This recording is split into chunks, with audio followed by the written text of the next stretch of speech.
Hello बच्चों, cam zone में आपका स्वागत है। तो बच्चों क्लास 12 केमिस्ट्री में चैप्टर 2 सॉल्यूशन से हम लेके आए बच्चों कोलिगेटिव प्रॉपर्टी। लास्ट वीडियो में हमने कोलिगेटिव प्रॉपर्टी और relative lowering in vapour pressure को कवर किया था। तो आज की वीडियो में बच्चे हम कवर करने जा रहे हैं एलिवेशन इन बॉइलिंग पॉइंट। ठीक है, ये हमारी सेकेंड कोलिगेटिव प्रॉपर्टीज़ है। ठीक है, तो बॉइलिंग पॉइंट को पहले समझेंगे बच्चों कि बॉइलिंग पॉइंट एक्चुअल में होता क्या है, कि बॉइलिंग पॉइंट हम किसे कहते हैं।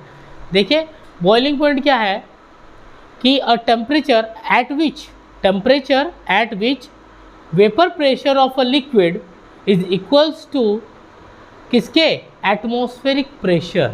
जब किसी लिक्विड का वेपर प्रेशर, टेम्परेचर बढ़ाने पर क्या होता है बच्चों, वेपर्स बनने लगती हैं किसी लिक्विड की।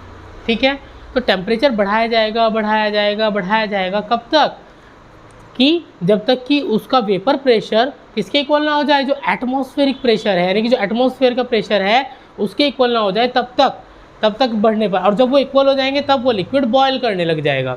तब वो जिस टेम्परेचर पर वो बॉयल कर रहा है, मतलब उसका क्या है, बॉइलिंग पॉइंट। तो यहाँ पर हमने क्या लिखा है, the temperature at which vapour pressure of a liquid is equals to atmospheric pressure. ऐसा टेम्परेचर जिस पर किसी लिक्विड का वेपर प्रेशर उसके एटमॉस्फेरिक प्रेशर के इक्वल हो जाता है, वो क्या कहलाता है, उसका बॉइलिंग पॉइंट।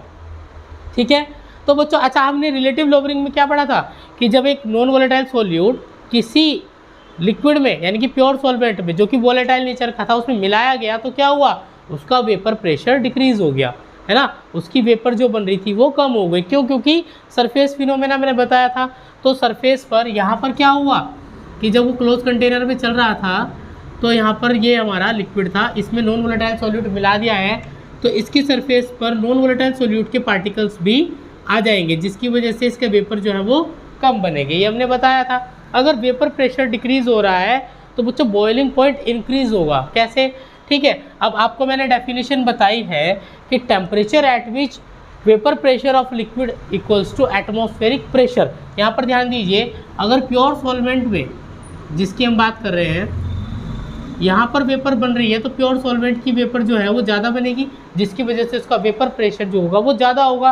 अगर इसको कम टेम्परेचर देंगे तो उसकी वेपर ज़्यादा बनने लगेगी। लेकिन यहाँ पर नॉन वोलेटाइल सॉल्यूट मिला हुआ है तो टेम्परेचर ज़्यादा देना पड़ेगा वेपर्स बनाने के लिए, क्योंकि सरफेस को कवर किया हुआ है नॉन वोलेटाइल सॉल्यूट के पार्टिकल्स ने। ठीक है, चलिए इसे मैं मिटा देता हूँ।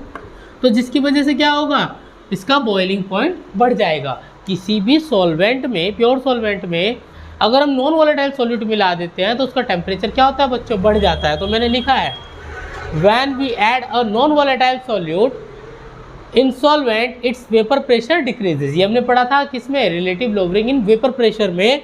Hence its boiling point increases, जिसकी वजह से क्या होता है, उसका बॉइलिंग पॉइंट जो है वो बढ़ जाएगा। और इसी को हम क्या बोलते हैं, एलिवेशन इन बॉइलिंग पॉइंट, क्योंकि बॉइलिंग पॉइंट में क्या हुआ, इंक्रीमेंट हुआ है ना। जब किसी भी लिक्विड के बॉइलिंग पॉइंट में इंक्रीमेंट होता है तो उसको बोलते हैं एलिवेशन इन बॉइलिंग पॉइंट, जिसको हम डेल्टा टीबी से शो करते हैं। ठीक है, अब ध्यान दीजिए, जब सॉल्यूशन का वेपर प्रेशर बढ़ गया तो प्योर लिक्विड जो हमारा सॉल्वेंट है उसके वेपर प्रेशर कम हो, उसका बॉइलिंग पॉइंट कम होगा, है ना। वेपर प्रेशर तो प्योर सॉल्वेंट का ज़्यादा है और उसका बॉइलिंग पॉइंट कम होगा एज़ कम्पेयर टू सॉल्यूशन। तो सॉल्यूशन का बॉइलिंग पॉइंट बढ़ गया है, क्यों बढ़ा है, क्योंकि उसका वेपर प्रेशर कम हो गया है। तो सॉल्यूशन का जो बॉइलिंग पॉइंट है वो हमेशा प्योर सॉल्वेंट के बॉइलिंग पॉइंट से ज़्यादा होगा। ठीक है, तो यहाँ पर लिखा है boiling point of solution always greater than that of the pure solvent. ठीक है बच्चों, इतनी बात क्लियर है। अब टेम्परेचर बढ़ाते हैं वेपर प्रेशर बढ़ता है, मैंने अभी बताया है। ठीक है, अब यहाँ पर इसको थोड़ा ग्राफ से समझते हैं। ठीक है, इसका ग्राफ मैं यहाँ पर आपको बना के दिखाता हूँ। अगर हम ग्राफ बनाए, किस किस के बीच में ग्राफ बन रहा है, टेम्परेचर के बीच में, केल्विन में। ठीक है, इधर हमारा क्या है, टेम्परेचर, और इस साइड क्या ले लेंगे हम, वेपर प्रेशर। ये हम क्या ले लेंगे, वेपर प्रेशर। ठीक है, तो अब मैं दिखा रहा हूँ, ये पहले कंडीशन ले लेते हैं एटमॉस्फेरिक प्रेशर की, कि एटमॉस्फेरिक प्रेशर कहाँ पर है। तो मैं उसका लेवल ले लेता हूँ। एटमॉस्फेरिक प्रेशर हमारा ये है, ये लाइन जो डॉटेड आपको दिखाई दे रही है ये है एटमॉस्फेरिक प्रेशर 1 atm। ठीक है, अब हम सॉल्वेंट के बात करते हैं। तो सॉल्वेंट का वेपर प्रेशर धीरे धीरे बढ़ रहा होगा, तो सॉल्वेंट का वेपर प्रेशर जा रहा है ऐसे। ठीक है, किसकी बात कर रहे हैं, सॉल्वेंट की। मैंने बॉइलिंग पॉइंट क्या बताया कि जब वेपर प्रेशर किसके इक्वल हो जाए, एटमॉस्फेरिक प्रेशर के, तब उसका बॉइलिंग पॉइंट है। तो ग्राफ में इसका बॉइलिंग पॉइंट सॉल्वेंट का कहाँ होगा, जहाँ पर ये वेपर प्रेशर इक्वल हो जाएगा एटमॉस्फेरिक प्रेशर के, तो उसका बॉइलिंग पॉइंट कहाँ पर आ जाएगा, ये इसका बॉइलिंग पॉइंट आ जाएगा। क्लियर है, इसमें कोई प्रॉब्लम नहीं है। हमने मान लिया कि प्योर सॉल्वेंट का जो बॉइलिंग पॉइंट है वो है T0B, प्योर सॉल्वेंट का बॉइलिंग पॉइंट T0B। ठीक है, अब यहाँ पर क्या है, मैंने लिख दिया है कि boiling point of pure solvent, of solvent. ठीक है, मैंने लिख दिया boiling point of pure solvent. ठीक है, अब नॉन वोलेटाइल सॉल्यूट इसमें मिलाया गया है। नॉन वोलेटाइल सॉल्यूट मिलाने पर क्या हुआ है, वेपर प्रेशर में कमी आ गई।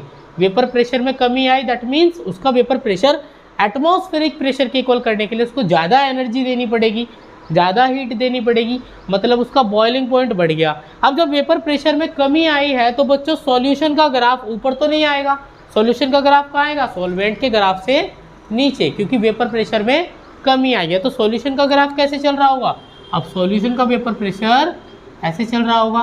मैं डॉटेड लाइन आगे बना देता हूँ। ठीक है, ये किसका वेपर प्रेशर बन रहा है, सॉल्यूशन का। किसका वेपर प्रेशर बन रहा है, सॉल्यूशन का। और बॉइलिंग पॉइंट डेफिनेशन से जब वेपर प्रेशर किसके इक्वल हो जाए, एटमॉस्फेरिक प्रेशर के, तो दैट मीन्स ये जो पॉइंट है एटमॉस्फेरिक प्रेशर के इक्वल, जहाँ पर हमारा वेपर प्रेशर हो रहा है, ये क्या है, सॉल्यूशन का boiling point. That means boiling point of solution. इसको भी लेकर आएंगे टेम्परेचर पर, तो जो टेम्परेचर होगा यहाँ पर, ये क्या होगा, इसका बॉइलिंग पॉइंट है ना, जिसको हमने क्या मान लिया, boiling point of solution is TB। हमने नोट नहीं लगाया, नोट किस में लगाया, प्योर सॉल्वेंट के लिए, और TB क्या है हमारा, बॉइलिंग पॉइंट ऑफ सॉल्यूशन। अब बॉइलिंग पॉइंट में जो इंक्रीमेंट हुआ है, मैंने बताया ना आपको कि बॉइलिंग पॉइंट में जो इंक्रीमेंट हुआ है उसको हम क्या बोलते हैं, एलिवेशन इन बॉइलिंग पॉइंट। जो कि कितना इंक्रीमेंट हुआ है, पहले बॉइलिंग पॉइंट ये था, यहाँ से यहाँ तक हुआ है, इसको क्या बोलेंगे, डेल्टा TB। ठीक है, B मीन्स बॉइलिंग। ठीक है, तो डेल्टा TB यानी कि डेल्टा TB क्या है, एलिवेशन इन बॉइलिंग पॉइंट। मैं लिख देता हूँ यहाँ पर, डेल्टा TB क्या है, elevation in boiling point. Elevation in boiling point जो कैसे निकलेगा, देखिए माइनस कर कर निकलेगा। पहले टेम्परेचर ये था, बाद में बढ़कर इतना हो गया, तो इनका इंक्रीमेंट कैसे निकलेगा, delta TB equals to TB जो बाद में हुआ, जो बढ़कर हुआ, माइनस T0B, माइनस T0B। ये जो डेल्टा TB है हमारा क्या होगा, elevation in boiling point, elevation in boiling point. ठीक है, इसको मैं यहाँ से स्टार्ट कर रहा हूँ, delta TB is equals to TB minus T0B। इतना समझ में आ गया, ये हमारा क्या, एलिवेशन इन बॉइलिंग पॉइंट। ठीक है, अब हम जानते हैं कि जो डेल्टा TB है, एलिवेशन ऑफ बॉइलिंग पॉइंट, किस पर डिपेंड कर रहा है, इसकी मोलल कंसंट्रेशन पर, सॉल्यूशन की मोलल कंसंट्रेशन पर। क्योंकि जितने number of non volatile solute particles हम बढ़ाते जाएंगे उतना ही बॉइलिंग पॉइंट बढ़ता जाएगा। जितने सॉल्यूट पार्टिकल्स हम बढ़ाते जाएंगे, यानी कि जितनी उसकी मोलैलिटी बढ़ती जाएगी, मोलल कंसंट्रेशन बढ़ती जाएगी, उतना ही टेम्परेचर इसका बढ़ता जाएगा, टेम्परेचर डिफरेंस बढ़ता जाएगा। तो दैट मीन्स कि molar elevation boiling point of solution is directly proportional to molar concentration of solution. हम जानते हैं कि elevation of boiling point is directly proportional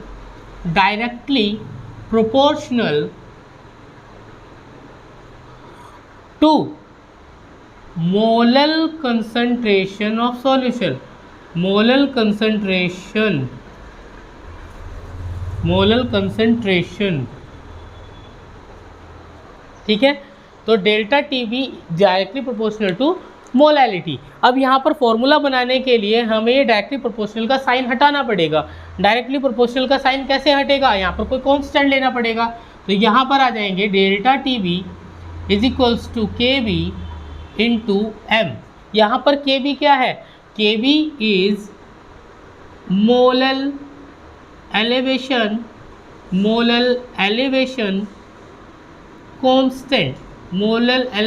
constant, और M क्या है, M is molality, molal concentration, molality. और इसको मोलर एलिवेशन कांस्टेंट को कुछ और भी बोलते हैं, दूसरा नाम है इबुलियोस्कोपिक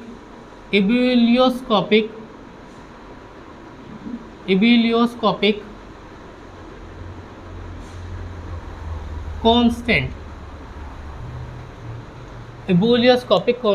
ठीक है, तो यहाँ पर हमारे इतनी बात क्लियर हो गई। अब m क्या है? मोलैलिटी की वैल्यू रख देंगे तो delta TB is equals to K B. अब यहाँ पर मोलैलिटी का फॉर्मूला क्या होता है? Molality is number of moles of solute. Moles of solute मतलब WB/MB dissolve in 1 kg of solvent. तो सॉल्वेंट का जो वेट होगा उसे हमने ले लिया WA इंटू, इसको ग्राम में लेने तो 1000 से मल्टीप्लाई कर देंगे। ये वैल्यू आ गई हमारी मोलैलिटी की। मोलैलिटी का फॉर्मूला इसमें पुटअप कर देंगे तो क्या आएगा? Into WB into 1000 upon MB into WA। यहाँ पर WB क्या है? Weight of solute. MB क्या है? Weight of molar mass of solvent. ठीक है, WB क्या होगा? वेट ऑफ सॉल्यूट, और MB क्या होगा? Molar mass of solute.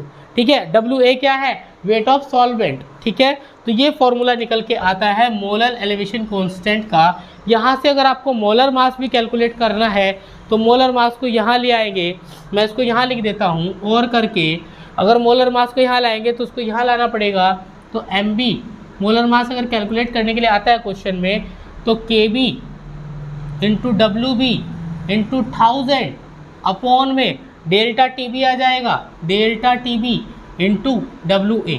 तो बच्चों ये क्या है? हमारा मोलर एलिवेशन कांस्टेंट के लिए दो फॉर्मूले हैं। जहाँ पर हमें डेल्टा TB कैलकुलेट करने के लिए आए तो इस फॉर्मूले से, अदरवाइज अगर MB आए तो इसको रीअरेंज करके सॉल्व कर लेंगे। ठीक है, तो आई होप बच्चों आपको ये वीडियो बहुत अच्छी लगी होगी। अच्छी लगी तो लाइक शेयर सब्सक्राइब जरूर करें। नेक्स्ट वीडियो आपके लिए जल्दी ही लेकर आएंगे। तब तक के लिए थैंक यू बच्चों।